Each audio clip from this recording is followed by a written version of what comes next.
Now the unit is designed, when turned on, to provide current flow to the sensor, which is inside of this sensor protective housing. This is the sensor. Again, it's solid state. It will pick up anything that's combustible, flammable, or explosive, and it simply plugs in, and again is protected with this protective housing.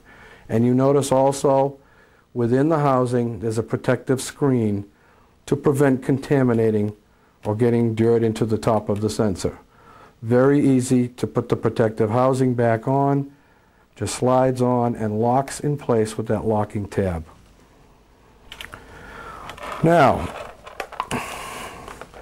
when you first turn the unit on, and if it has not been operated for a while, it's going to take a little bit of time to warm the sensor up. Again, we've got current flowing through the flexible gooseneck to the sensor. It is designed to warm up slightly.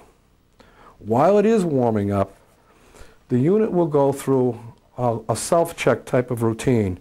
What you'll see when I turn it on is the lights will step from a green ready light up through a slight amber light to a medium amber light to a red alarm light, and then as the sensor warms, it'll step back down to a green ready light condition. I'll also adjust this audible alarm so you can hear the difference between what we call the tick alarm and a full audible gas alarm. So why don't I do that now and show you what happens. First, we'll turn the slide on the on to the on position. I've got my tick rate, and you can hear it increasing in speed. See the lights advance to the red.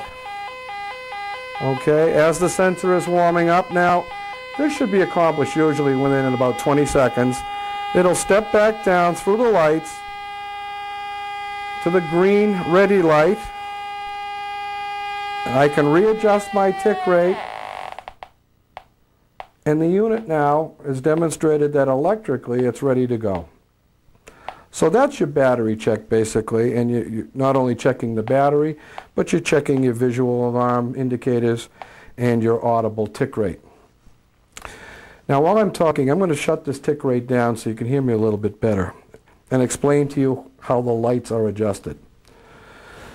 The Gas-Trac is calibrated against methane. It is designed to recognize as little as a 10%, what we call the 10% LEL, or lowest explosive level, of methane. If you have the green ready light showing, it shows that the atmosphere that's surrounding the sensor is in a safe range.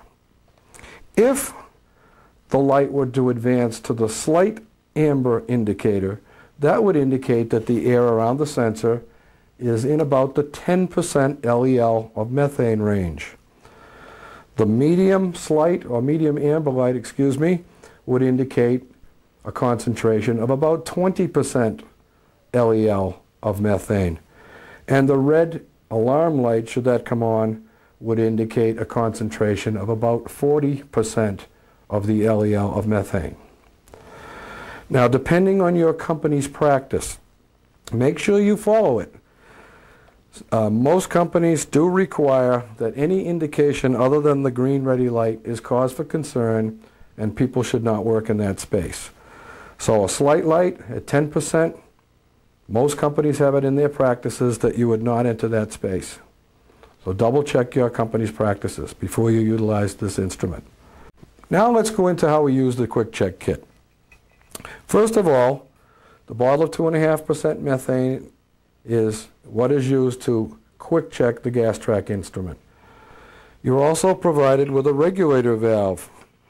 This slides onto the top of the bottle, hand tight is sufficient, and on a brand new bottle you should have an indication of about 200 pounds of pressure in the bottle. Obviously, as you use the gas doing your quick checks, that needle will move down towards the 0 range. When it does move down, make sure you have another bottle handy.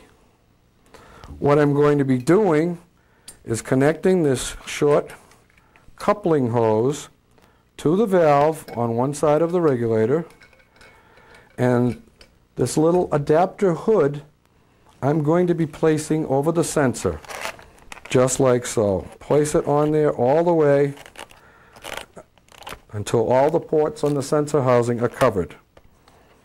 With the unit on and the tick rate adjusted at about 1 tick per second, like that, now you can connect this hose the rest of the way onto the valve until we get a flow of gas. If this unit is adjusted properly, it should step through the slight, medium, and amber light and alarm within 20 seconds.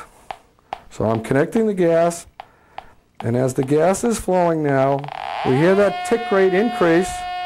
Step from the slight light to the medium light, and again it should go to the red alarm light within about 20 seconds.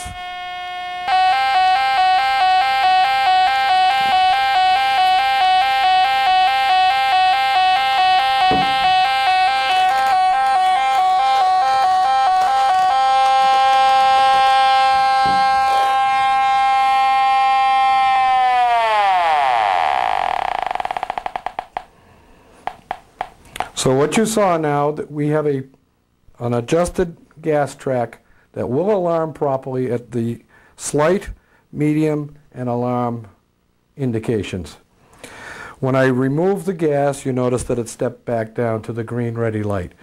This unit now is ready to go, both electrically and as far as properly reading test gas.